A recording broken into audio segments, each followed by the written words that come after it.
مولاي صل وسلم دائما ابدا على حبيبك خير الخلق كلهم۔ اللہ کریم کو ساری فرض نمازوں کے بعد نفلی نمازوں میں سے جو نماز اللہ تعالیٰ کو سب سے زیادہ پسند ہے وہ نماز تہجد ہے، اور اس کی وجہ یہ ہے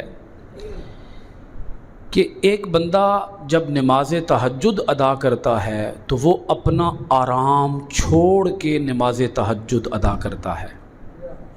اپنا آرام، اور آرام چھوڑنا صرف آرام نہیں، نیند کو ترک کر کے نماز ادا کرنا یہ بہت مشکل کام ہے، اور اللہ تعالیٰ کو وہی تو عمل پسند ہے جس میں محنت زیادہ ہو، مشکل زیادہ ہو۔ تو اس میں اللہ کریم نے اس نماز کا بطور خاص ذکر کیا کہ میرے حبیب آپ نماز تہجد رات کے آخری حصے میں ادا فرمائیں۔ اس نماز کا وقت سن لیں۔ نماز تہجد کا جو صحیح وقت ہے وہ رات کا آخری حصہ ہے، یعنی طلوع فجر سے پہلے فجر طلوع ہو جائے تو پھر تو نماز تہجد کا وقت ختم ہو گیا اور نماز فجر کا وقت شروع ہو گیا۔ تو طلوع صبح صادق سے پہلے رات کے آخری پہر میں اس کو پڑھنا چاہیے۔ ہمیں کسی نے یہ بات سمجھا دی ہے کہ عشاء کی رکعتیں 17 ہیں، اور ہم عشاء کی نماز کے ساتھ ہی وتر بھی ادا کر لیتے ہیں، حالانکہ وتر کی نماز کا جو اصل وقت ہے، افضل وقت، پسندیدہ وقت، وہ ہے نماز تہجد کے بعد، فجر کی نماز سے پہلے، طلوع صبح صادق سے پہلے، فجر کا وقت شروع ہونے سے پہلے، رات کے آخری حصے میں۔ نبی کریم علیہ الصلوۃ والسلام کا زندگی بھر یہی معمول مبارک رہا کہ آپ پہلے ادا کرتے نماز تہجد اور بعد میں ادا کرتے نماز وتر، اور پھر 2 نفل ادا کرتے۔ یہی طریقہ کار ہونا چاہیے جو کہ افضل ہے، جو کہ اعلیٰ ہے، جو کہ اولیٰ ہے، جو کہ پسندیدہ ہے۔ اور نماز تہجد کا بھی شوق ہونا چاہیے ہمارے اندر، کیونکہ اقبال نے کہا تھا عطار ہو، رومی ہو، رازی ہو، غزالی ہو، کچھ ہاتھ نہیں آتا بے آہ سحرگاہی۔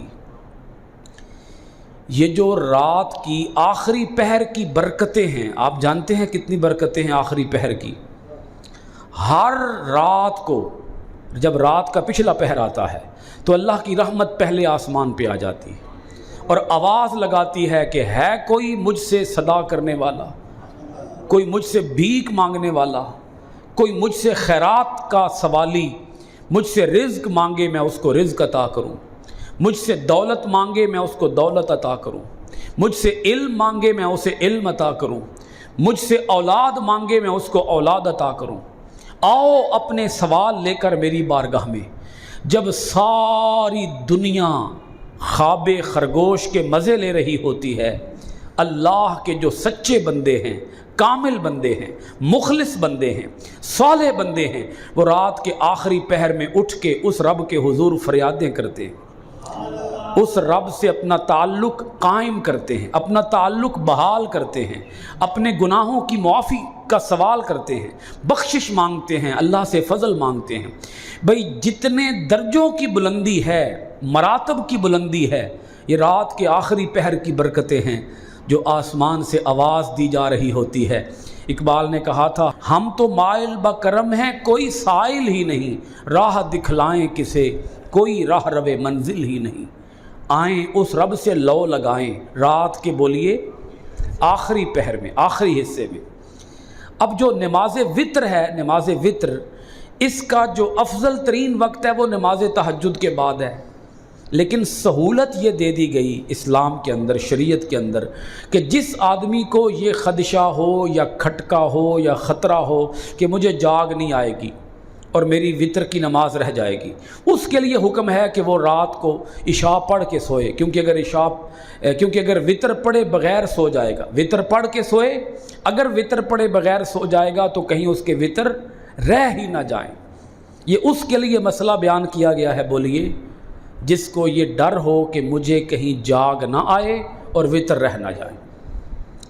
لیکن ہمارے ہاں نہ نماز تہجد پڑھنے کا شوق، نہ معمول، نہ ترغیب۔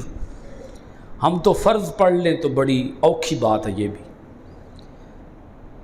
تو جو جاگ سکے، بیدار ہو سکے، اپنے اندر جذبہ پیدا کریں، شوق پیدا کریں، شعور پیدا کریں کہ ہم رات کے آخری پہر میں اٹھیں، نماز تہجد ادا کریں، اور اس کے بعد بولیے نماز وطر ادا کریں، اور اس کے بعد 2 نفل ادا کریں، اور اس کے بعد نماز فجر ادا کریں۔ اور یہ بات نوٹ کر لیجئے کہ جو نماز تہجد کا پابند ہوتا ہے اس کی کبھی نماز فجر بھی نہیں رہتی۔ جو نماز تہجد کا پابند نہ ہو اس کی پھر نماز فجر بھی رہ جاتی ہے۔ جاگ آئے نہ آئے، آنکھ کھلے نہ کھلے، یہ نیند کو توڑنا، اپنی نیند کو ترک کرنا دنیا کا سب سے مشکل ترین کام ہے۔ لیکن جس کے دل میں رب کی سچی محبت ہو، سچی لگن ہو، سچا پیار ہو، اسے پتہ ہوتا ہے یہ ٹائم ہے محبوب سے ملاقات کا۔ دو عالم سے کرتی ہے بیگانہ دل کو عجب چیز ہے لذت آشنائی۔ اگر کسی کے اندر درد ہو، سوز ہو، گداز ہو، اللہ کی بارگاہ سے سچا قرب ہو، سچا پیار ہو، تو وہ کبھی نماز تہجد کو چھوڑ نہیں سکتا۔ اب یہ تہجد کی نمازیں کن لوگوں کو نصیب ہوں؟ وہ حضرت بابا فرید الدین گنج شکر رحمۃ اللہ تعالی علیہ نے ایک بار اپنی ماں سے کہا تھا، امی جان میری آج تک نماز تہجد بھی قضا نہیں ہوئی۔ فرید کی ماں نے کہا تھا، فرید تیرا کمال نہیں ہے، تیری ماں کا کمال ہے۔ عرض کیا، اماں جی سردیوں کی راتوں میں اٹھ کے وضو میں کرتا ہوں ٹھنڈے پانی سے، بستر میں چھوڑتا ہوں، نیند میں قربان کرتا ہوں، مصلی میں بچھاتا ہوں، تو آپ کا کمال کیسے ہو گیا؟ فرید کی ماں نے کہا تھا، فرید بیٹا جب تو دودھ پیا کرتا تھا نا، تیری ماں تجھے اس وقت تک دودھ نہیں پلاتی تھی جب تک پہلے خود وضو نہیں کر لیتی تھی۔ مائیں ایسی ہوں تو تہجد پڑھنے والے بچے پیدا ہوں گے نا، پھر تہجد پڑھنے والے مسلمان پیدا ہوں گے نا۔ پھر یہ گڑتی سے بھی کچھ چیزیں انسان کو نصیب ہوتی ہیں، گھٹی سے بھی انسان کو کچھ چیزیں نصیب ہوتی ہیں۔ یہ عام طور پر لوگ پوچھا کرتے ہیں تین گھٹی کنے پائی ہے، کرتے ہیں سوال کہ نہیں کرتے؟ تو گھٹی پانے والا کون ہے؟ دودھ پلانے والا کون ہے؟ اور جو دودھ پلانے والا ہے وہ دودھ کیسے پلا رہا ہے؟ دودھ کیسے، جو خاتون دودھ پلا رہی ہے وہ کس کیفیت میں دودھ پلا رہی ہے؟ ناپاک حالت میں پلا رہی ہے، پاک حالت میں پلا رہی ہے؟ اور پلاتے پلاتے وہ کر کیا رہی ہے؟ قرآن پڑھ رہی ہے کہ گانے گا رہی ہے؟ حضرت امام حسین رضی اللہ تعالی عنہ جن کا سر کٹ گیا، نیزے کی نوک پہ چڑھ گیا، مگر پھر بھی قرآن پڑھ رہا ہے، کٹا ہوا سر قرآن پڑھ رہا ہے۔ کیوں قرآن پڑھ رہا ہے؟